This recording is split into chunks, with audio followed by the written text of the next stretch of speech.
Refresh किया,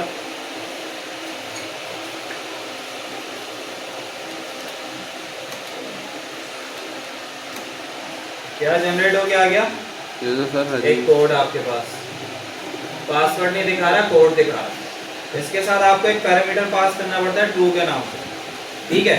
Boolean value pass करनी पड़ती है आपको SHA-1 के अंदर। MD5 के अंदर सिंपल आप MD5 करोगे, SHA-1 के अंदर आप क्या करोगे, बूलियन वैल्यू पास करोगे ट्रू या फॉल्स के नाम से, ठीक है। अच्छा, अभी भी आपके पास एक कोड छोटा सा है, मुझे इससे भी बड़ा कोड जनरेट करना है। इस तरह देख रहे हो कितना बड़ा कोड है। देखो जितना बड़ा हैश पासवर्ड आपके पास कन्वर्ट होगा ना, हैश कोड बन के आएगा, उतना ही हैकर के लिए मुश्किल होगा उसको एनक्रिप्ट करना, डिक्रिप्ट करना, ठीक है।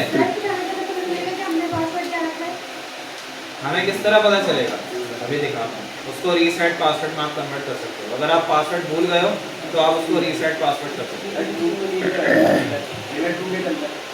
ट्रू अगर ना दो, मेरे पास नहीं चल रहा था, मैंने ट्रू किया तो चल रहा है, बाय डिफॉल्ट ट्रू ही होगा उसको। अच्छा, लेकिन हम ये दोनों यूज नहीं करते, ये पुराने हो चुके हैं, MD5 भी और SHA भी। अब मैं आपको दूसरा बताऊंगा एक जो तरीका होता है जिसे हम कहते हैं ब्लोफिश एल्गोरिथम। क्या कहते हैं? Blowfish, blowfish. ये भी यही काम करता है, लेकिन ये बड़ा हैश पासवर्ड जो है हैश कोड जनरेट करता है। अब इसके लिए थोड़ी सी आपको यहाँ पे चीज़ें देखनी होंगी कि क्या कर रहा हूँ मैं। देखिए मैंने यहाँ पे एक नया वेरिएबल लिया जिसे मैंने कहा ENC एन्क्रिप्टेड पासवर्ड, ठीक है। मतलब पासवर्ड जो भी एन्क्रिप्ट होके आएगा वो किसके अंदर आ जाएगा, इस वेरिएबल के अंदर आ जाएगा। अब आपने यहाँ पे जाके लिखना है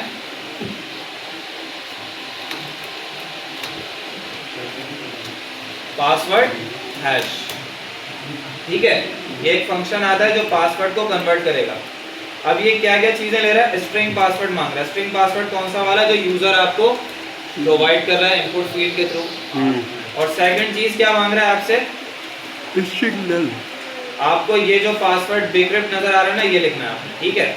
तो आप यहाँ पे जाके यूजर का पासवर्ड डालो, यहाँ पे आ रहा है ना, आपने Ctrl+C किया इसको यहाँ से और यहाँ प्रोवाइड कर दिया स्ट्रिंग पासवर्ड, कॉमा लगा के आपने यहाँ पे लिखा पासवर्ड डिक्रिप्ट, कि ये किस में कन्वर्ट हो जाए, पासवर्ड को ये एनक्रिप्ट करके बड़ा एक हैश कोड जनरेट करके आपको देते हैं।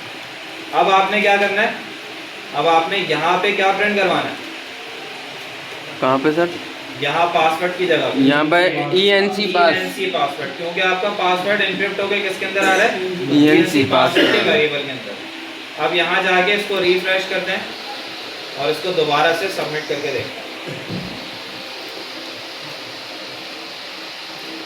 111 लिखा, रजिस्टर किया, तो देखो बड़ा हैश कोड जनरेट हो गया, आ गया हमारे पास। Yes sir. तो यही ज़्यादा सिक्योर है। अब आपके पासवर्ड के अंदर या आपके किसी डेटा के अंदर कोई यूज़र, अच्छा वो भी मैं बताऊंगा भी, कोई डेटा अगर आप, कोई यूज़र अगर आपके डेटा के अंदर कोई SQL की क्वेरी डालना चाहे, जिसे हम कहते हैं SQL इंजेक्शन, ठीक है। आपने नाम सुना होगा SQL इंजेक्शन का। उसमें होता क्या है कि आपका ना यूज़र जो आता है, जैसे कि फॉर एग्जांपल कोई हैकर आया और उस हैकर ने आके यहाँ पे पूरी कमांड लिखी इस तरीके से, ये पास कर दी पूरी क्वेरी, ये कहलाता है SQL इंजेक्शन। इसकी वजह से क्या होगा, इसकी वजह से हो सकता है कि उसके पास पूरा का पूरा डेटाबेस शो हो जाए आपको, ठीक है। या ये भी हो सकता है कि कोई वो डिलीट करना चाहे डेटाबेस की, ड्रॉप की कमांड चला दे यहाँ पे, तो ड्रॉप भी हो सकता है।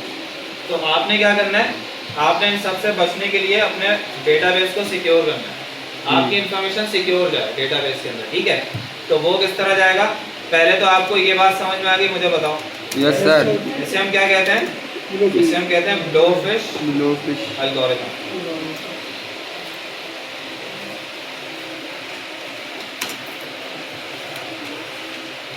पहले यूजर का पासवर्ड एक वेरिएबल के अंदर ले लो और उस वेरिएबल को यहाँ पे रख के पासवर्ड डिक्रिप्ट लगा के और पासवर्ड हैश के फंक्शन के अंदर आपने करना है इसको, ठीक है। और उसके बाद उसी वेरिएबल को आपने इंसर्ट के अंदर डाल देना, अब मैं इसको हटाता हूँ,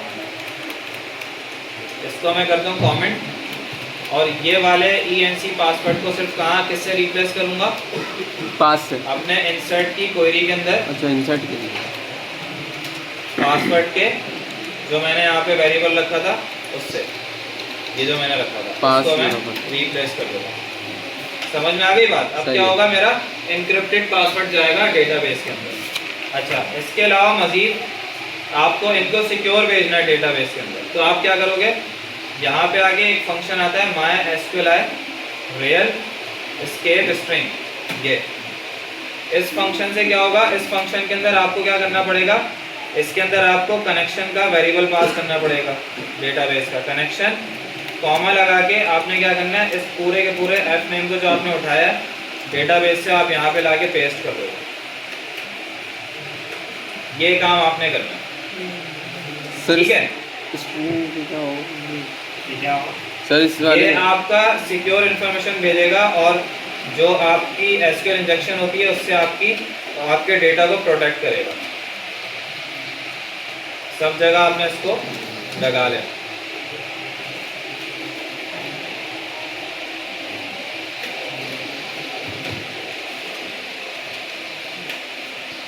इस तरह से आप डेटा भेजोगे।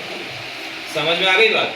अच्छा, एक काम और करना है कि ये जो आपका इससे पहले फॉर्म था ना, फॉर्म कहाँ बना हुआ है आपका? इंडेक्स के अंदर। यहाँ से तमाम इंसर्ट की इंफॉर्मेशन जा रही है ना, तो Yes. आप क्या करोगे, यहाँ से एक काम कर सकते हो, इसके अंदर एक जो है आपका HTML